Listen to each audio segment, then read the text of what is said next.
O Altíssimo tem propósitos que ainda são misteriosos para nós. Geralmente, quando se vai à igreja, recebemos uma palavra de otimismo. Geralmente é dito que com fé, obedecendo à palavra de Deus, tudo dará certo.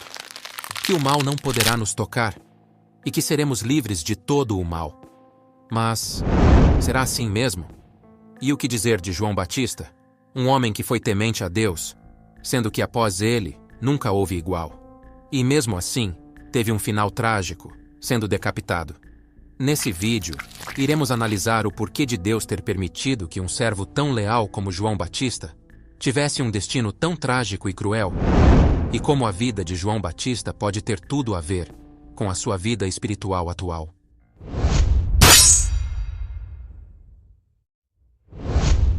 João Batista foi um homem que nasceu com uma missão especial.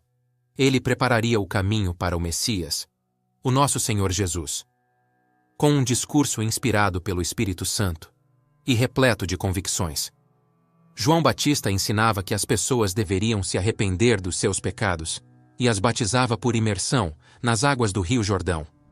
Sua infância e juventude foi no deserto, comia gafanhotos e se vestia como o profeta Elias, como podemos ver em Mateus 3, versículo 4. E este João tinha as suas vestes de pelos de camelo e um cinto de couro em torno de seus lombos, e alimentava-se de gafanhotos e de mel silvestre. Esse visual fazia uma referência direta ao profeta Elias. Elias se vestia dessa forma, como podemos ver em 2 Reis capítulo 1, versículo 8. Eles responderam: ele vestia roupas de pelos e usava um cinto de couro. O rei concluiu: era o tesbita Elias. Provavelmente, a intenção de João Batista de se vestir como Elias fosse a de realizar um resgate da fé verdadeira entre as pessoas, pois a elite religiosa de seu tempo estava completamente corrompida. Vemos na Bíblia que Jesus engrandeceu o trabalho de João Batista, como podemos ver em Mateus 11, versículos 9 a 11. Mas então que fostes ver? Um profeta? Sim, vos digo eu, e muito mais do que profeta, porque é este de quem está escrito: eis que diante da tua face envio o meu anjo, que preparará diante de ti o teu caminho. Em verdade vos digo que, entre os que de mulher têm nascido, não apareceu alguém maior do que João o Batista.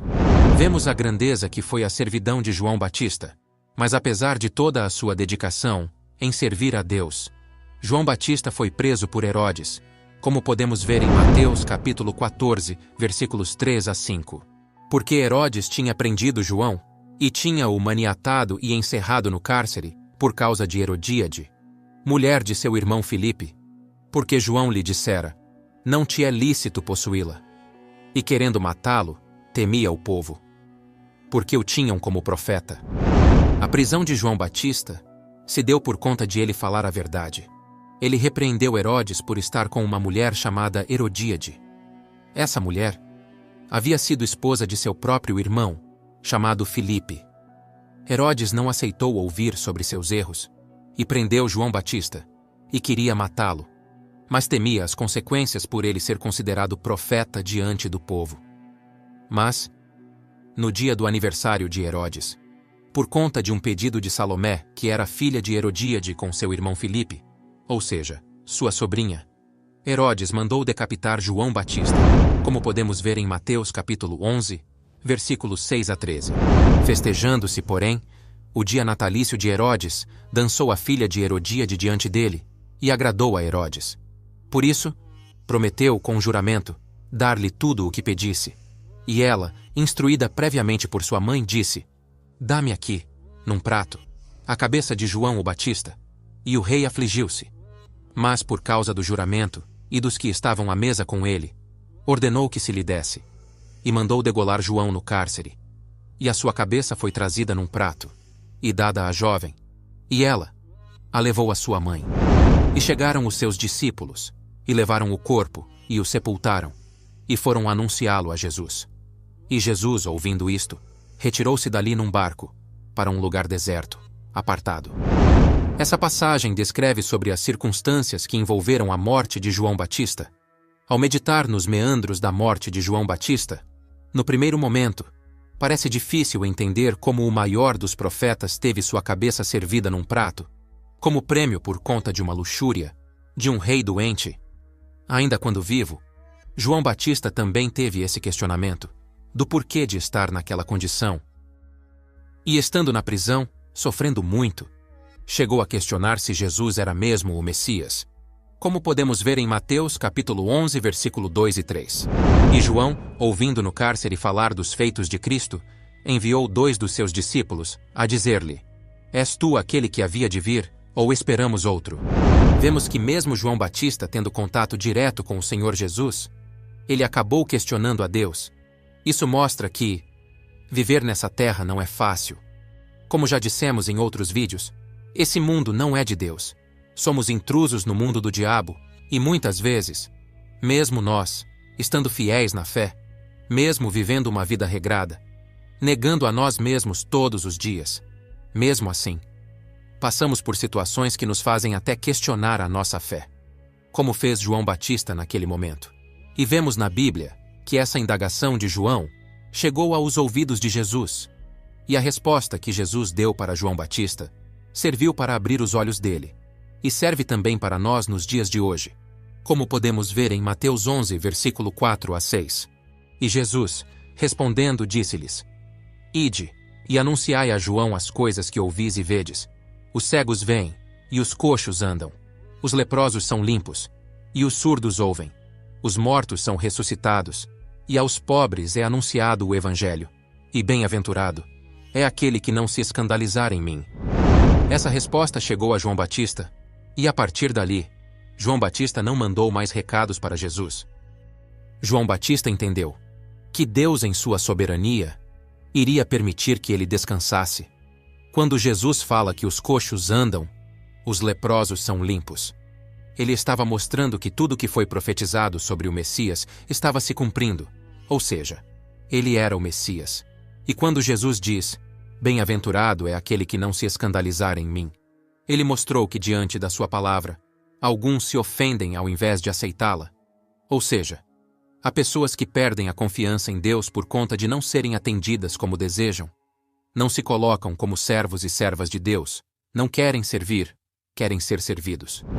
Quando olhamos para João Batista e a sua história, vemos o tão servo fiel ele foi, cumprindo cabalmente a missão que Deus lhe havia designado, a missão de ser o precursor do Senhor Jesus. Diante disso, parece injusto ele ter tido um fim tão cruel.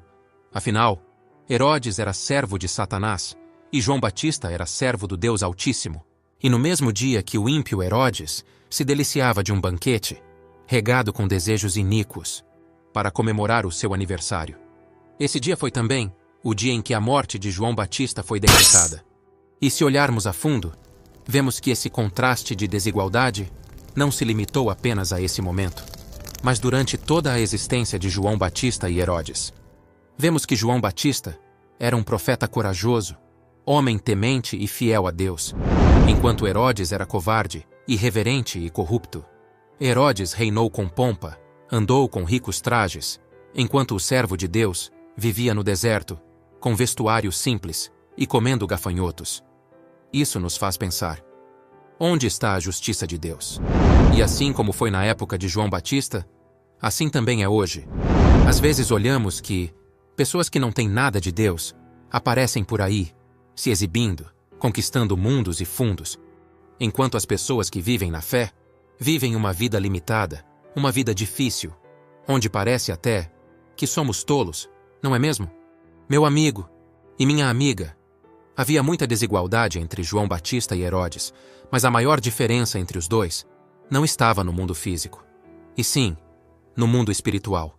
Entenda uma coisa: da mesma forma que foi dito por Salomé, a jovem que dançou para Herodes, quero a cabeça de João Batista, um pedido feito para calar de uma vez a voz de João Batista nesse mundo, pois a mensagem que ele trazia incomodava o inferno. E da mesma forma, também acontece com os servos genuinamente fiéis nos dias de hoje, de quem está verdadeiramente na fé. Quem se volta para Deus não passa despercebido pelo diabo. A partir do momento que você decide ser de Cristo, você se torna um alvo do diabo e seus demônios, ou seja, você compra uma briga espiritual. E lembre-se, esse mundo não é de Deus. Esse mundo é do diabo. Você está vivendo no mundo dele, colhendo almas para Deus. Logo, ele tem que te calar, percebe? A fidelidade a Deus causa raiva e desconforto nos filhos das trevas. Haverá sempre quem se beneficiará com a palavra que o servo de Deus anuncia, mas há também aqueles que se incomodarão com a pregação do Evangelho. Por isso, as cabeças dos fiéis continuam a prêmio todos os dias nesse mundo. A missão de João Batista havia acabado, e Deus permitiu que ele fosse morto, porque aqui não haveria nada de bom para João Batista. E para onde João Batista foi, Herodes não foi. E em muitas situações, Deus vai livrar você dos ataques do diabo. Mas em outras, ele vai permitir o seu sofrimento, para fortalecer a sua fé. A quem esteja com tudo em ordem e acabam vivendo em uma fé automática, diferente de quando haviam lutas, onde se procurava a Deus e havia uma fé ativa, e agora, que aparentemente vai tudo bem. Essas pessoas estão fracas na fé, e nem sequer jejuam mais. E Deus, por amor a essas pessoas, permite que o mal as toque, para tirá-las da área de conforto espiritual, para não correr o risco de se perder a salvação. Há muitas pessoas que estão ostentando luxos e prazeres, e nem se dão conta que o diabo tem dado de tudo em suas mãos, para que não nasça dentro delas o desejo de procurar a Deus. Nosso tesouro não está aqui. Não tenha a fé baseada no que acontece com você. Tem gente que, se está tudo bem, estão na fé, mas se vem uma rebordosa, acabam ficando magoados com Deus e se afastam da igreja. Cuidado! Isso é brecha. João Batista questionou a Deus, mas depois entendeu que ele era servo. E servir a Deus não quer dizer que você só vai conquistar. Às vezes a sua derrota está nos planos de Deus. Tem gente que não quer servir a Deus, quer ser servido, ou seja, quer que Deus seja seu servo, e não é assim que funciona. Guarde isso. Deus tem honra maior no céu para você. O Altíssimo tem desígnios que ainda são misteriosos para nós. Sabemos que haverá um galardão para cada um. Então, em vez de nos inquietarmos com os porquês da vida, devemos crer nos segredos que Deus ainda não nos revelou. Há tesouros e riquezas espirituais reservados para nós, e não será nesse mundo. As coisas desse mundo acabam. A que Deus tem reservado para nós, não. Portanto, nada de temer as incompreensões e injustiças neste mundo. Por detrás da dor que elas provocam, há uma glória indizível, que nenhum homem pode te dar.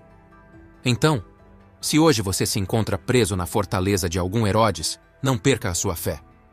Nesses momentos o diabo fala forte na sua mente, para fazer você perder a salvação. Jamais acredite que o Senhor se esqueceu de você.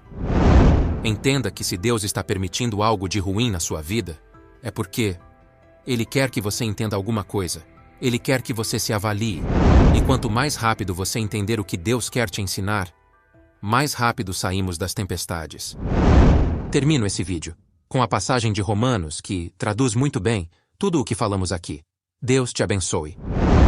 Sabemos que todas as coisas cooperam para o bem daqueles que amam a Deus, daqueles que são chamados segundo o seu propósito.